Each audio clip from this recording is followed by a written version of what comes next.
More Americans are leaving the US now than at any point in modern history. The State Department processes record number of expat tax filings every year, and the trend is accelerated. Now, I'm not here to tell you you should leave. I'm here to tell you what my clients are actually saying when they do. I'm Vincenzo. I left a Wall Street career 15 years ago to live abroad, and I've been running an international tax firm ever since. Worked with Americans over 93 countries. The list I'm about to walk you through is the actual list in the actual order of what they tell us. Reason 1, earning in US dollars and then spending in another currency. This is the most common reason we hear, and the math is brutal once you see it. A 2-bedroom apartment in a great neighborhood in Lisbon runs you $1,500 to $2,000 a month. The same apartment in San Francisco is $6,000. Mexico City, Medellin, Bangkok, similar story. Same dollars, dramatically different lifestyle. When you earn in the strongest currency in the world and spend somewhere else, you don't just save money, you live your best life. But that math only works if you could actually do your job from somewhere else, which leads to reason number 2, the shift that made all this possible in the first place. Reason 2, your job no longer cares where you sit. 5 years ago, telling your employer you wanted to work from Mexico City was a career-limiting move.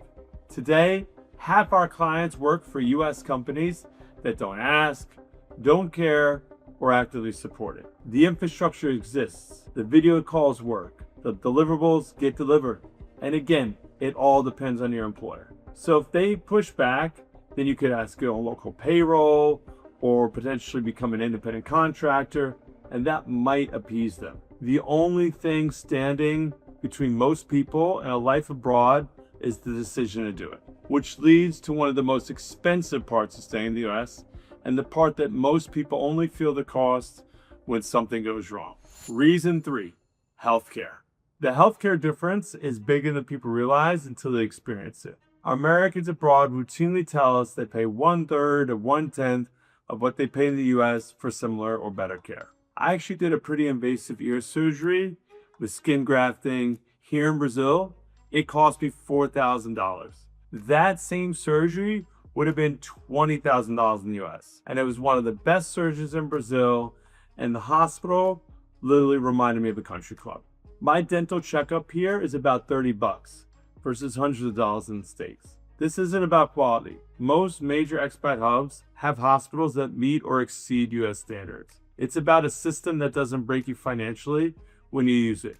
Now, lower expenses are only half the equation. Reason 4 is about the other half, the income side, and what most Americans abroad don't realize. Reason 4, the foreign income exclusion.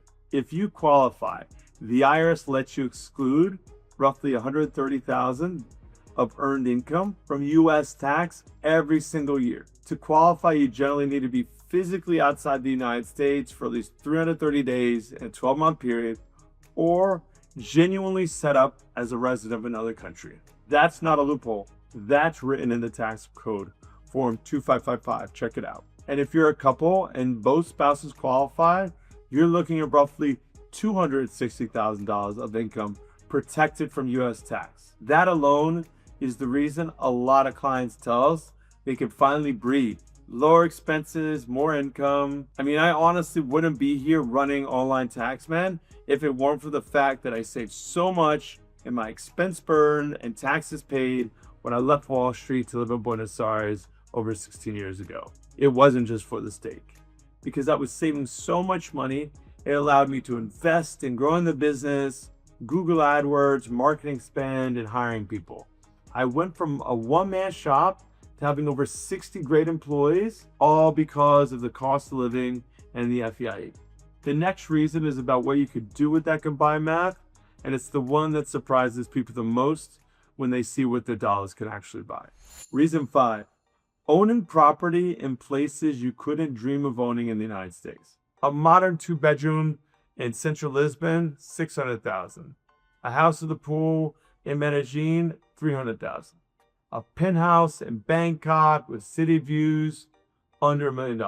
Compare that to what those numbers buy you in San Francisco, Austin, Miami, or New York. People who couldn't afford to own anything in the US suddenly own beautiful homes in cities that they actually want to live in. And again, Not to toot my own form, but I'm living proof. I'm currently shooting in my beautiful penthouse in Rio de Janeiro, a few blocks away from the beach. This connects directly to reason 6, the one that surprised me when I first started hearing about it from clients, because it goes against what most Americans assume about the rest of the world. Reason 6, a lot of cities abroad feel safer than US metropolitan areas. This one shocks people. The narrative is that the US is safe and everywhere else is dangerous. The reality, in cities like Singapore, Tokyo, Lisbon, Vienna, Bangkok, parts of Mexico City, walking home at night just feels different. Sure, petty crime exists everywhere, but the kind of background anxiety a lot of Americans live with in major US cities is genuinely lower in a lot of expat hubs. I'm not telling you everywhere is safe. I'm telling you the assumption that the US is the safe option doesn't always hold up. Now, while we're on the topic of what staying in the US actually costs you, reason 7 is the one most people don't think about until they finally cut it loose. Reason 7, getting out from under your state.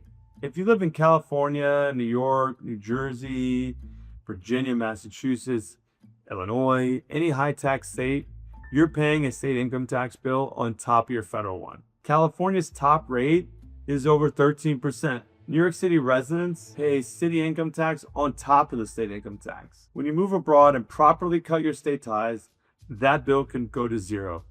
We've had clients save $20,000, $30,000, $40,000 a year in state tax alone just by handling this transition correctly. The key word here is properly. States like California are aggressive about claiming you still live there if you don't cut ties cleanly. This means not getting email sent there, moving your belongings out, and cutting your voter registration, driver's license, etc. It can be a process, but when you do, the savings are immediate. Money reasons drive a lot of moves, but they're never the only reason. Reason 8 is one of the biggest emotional drivers we hear, and it's about something most Americans take for granted until they don't have it anymore. Reason 8, quality of life.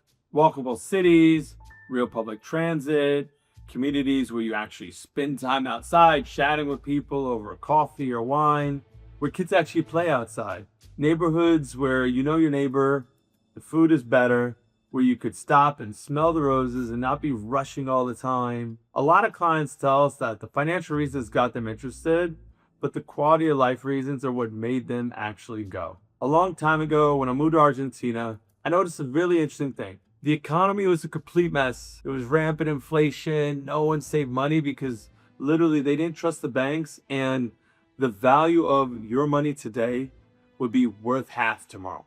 And because of that, I saw how much people lived in the moment, how since their money was becoming more and more worthless by the day, people would actually spend it enjoying small things like barbecues with their family and friends, going on weekend trips to the beach or countryside. And it really showed me the appreciation of the quality of life and spending time with friends and family. I think this holds more true today as lifestyle becomes more important to us, which connects to reason 9. And this is one a lot of Americans don't realize is even an option until someone tells them. The fact that they may already qualify for a second passport without knowing it. Reason 9, a second passport through ancestry. Italy, Ireland, Poland, Spain, they all have programs that let people claim citizenship based on grandparents or great-grandparents. So if you got a family tree, you might already qualify for an EU passport without even setting foot in the country. That changes the entire calculus of moving. Instead of dealing with visa renewals every year, you have full residency rights, healthcare access, and the ability to live and work across the entire EU, which brings us to the final reason, the one that most strategically valuable if you actually plan it well, and the one that ties everything else on this list together. Reason 10, lower overall tax burden through legitimate residency planning.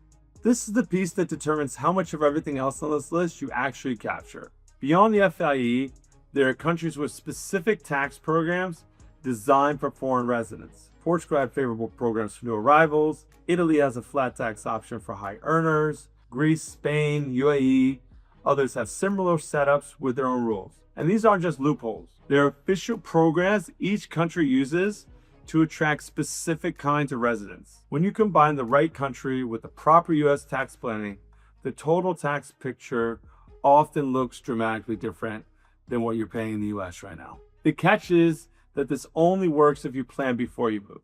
Done right, this is one of the highest leverage moves a successful American can make.